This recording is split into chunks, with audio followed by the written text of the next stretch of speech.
3.2 The Night I Met Einstein. Jerome Weidman, 1913 to 1998, was an American playwright and a novelist. In 1960, he won the Pulitzer Prize for his work, a musical drama titled Fiorello. He collaborated with George Abbott, Jerry Bock, and Sheldon Harnick for its music and lyrics. Pulitzer Prize, it is an award in the United States for achievements in literature, journalism, music, etc. Collaborated means to team up with someone. His book, I Can Get It For You Wholesale, has also been used for a movie of the same name.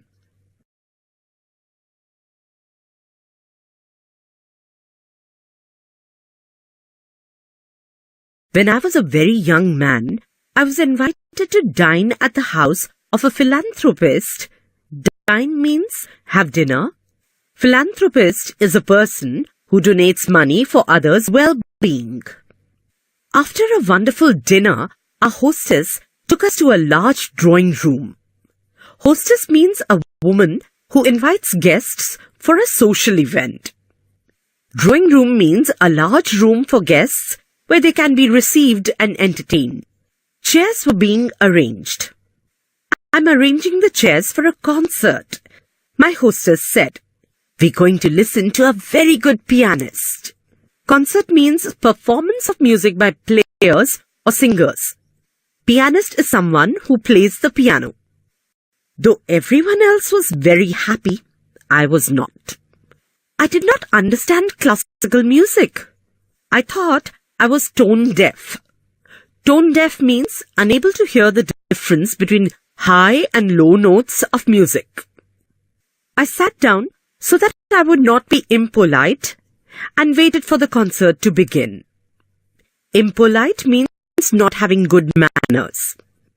I did not pay attention to the music after it began.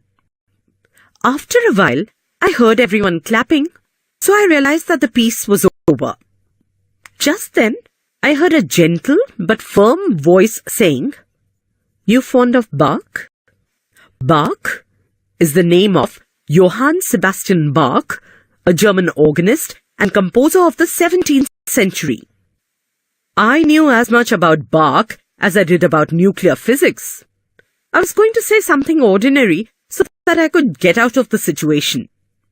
I turned in order to look at my neighbor, and I saw a very famous face. It was someone with a shock of white hair and a pipe. I knew that I must tell this man the truth. He looked at me as if my answer was very important. I do not know anything about Bach, I said. I have never heard any of his music. He looked surprised. You have never heard of Bach? He asked. He made it sound as if I had said that I had never taken a bath.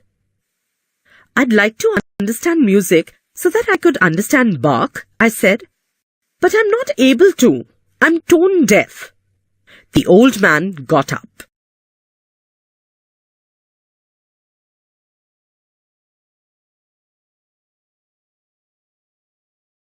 You will come up with me? He asked. I just remained seated.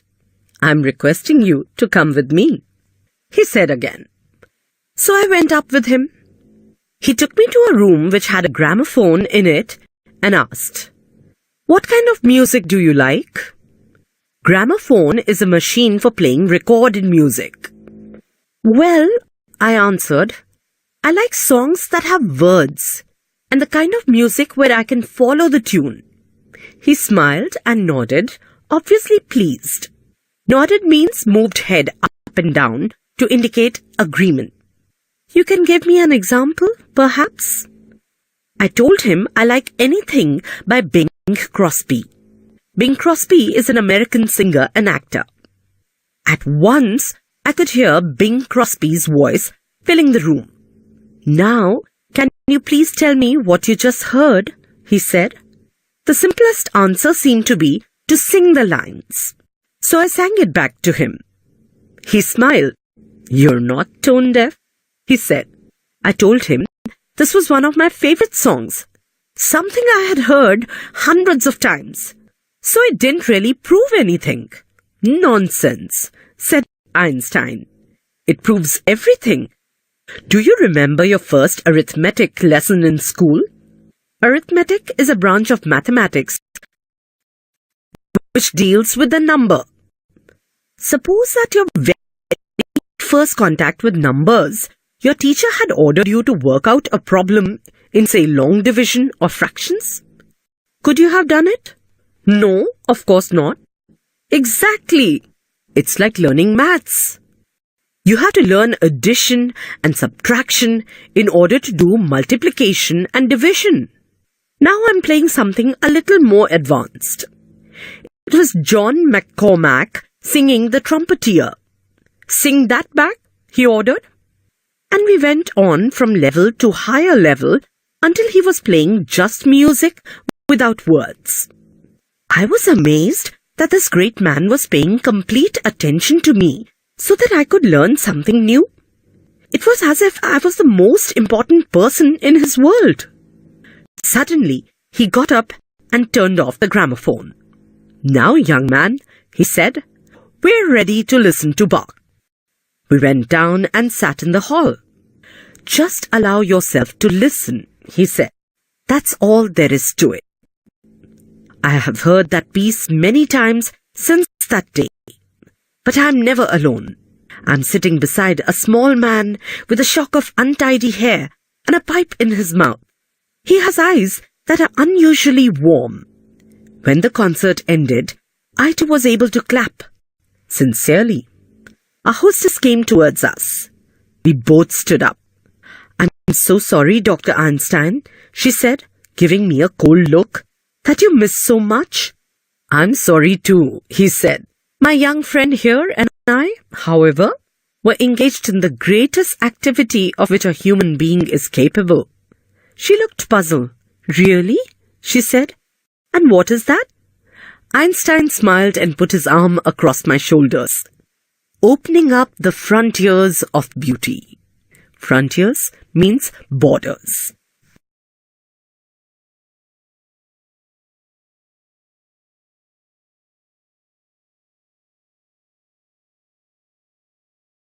Factual question. 1. What was the entertainment arranged for by the hostess? The entertainment arranged was a concert to be performed by a pianist. 2. What was the writer's reaction to classical music? The writer was not able to understand classical music. He was tone deaf.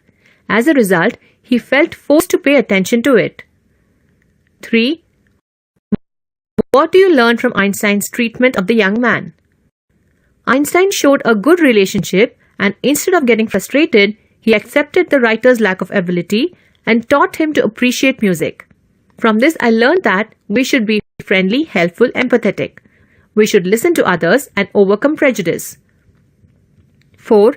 Do you think the comparison between music and arithmetic was a good one? In what ways? Yes, I think comparison between music and arithmetic was a good one. Einstein managed to see so much. Perhaps more significant to me is his arithmetic example. A maths teacher starts the chapter with elementary things, then proceeds from simple, complex.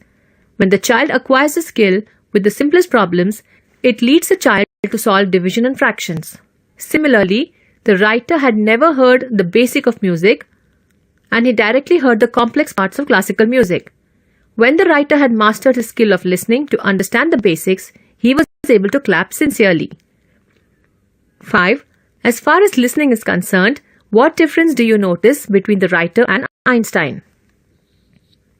As far as listening is concerned, the writer did not understand classical music at all as he was tone deaf, whereas Einstein was fond of classical music and Bach was his favorite composer, which is why he had come to attend the concert. 6. How did Einstein help the narrator appreciate music? The writer told Einstein that he was tone deaf. Einstein took him to a room which had gramophone and played the type of music which the writer had heard and could understand well. 7. What does the last line tell you about Einstein? The last line tells us about Einstein's genuine attempt which opens the door of interest for beauty of music, which explains the writer to work around with his eyes and ears opened. It makes him learn that one should be open to everything around him and not be afraid to experience or try new things. Creativity comes gradually. This line put the writer in his endless debt.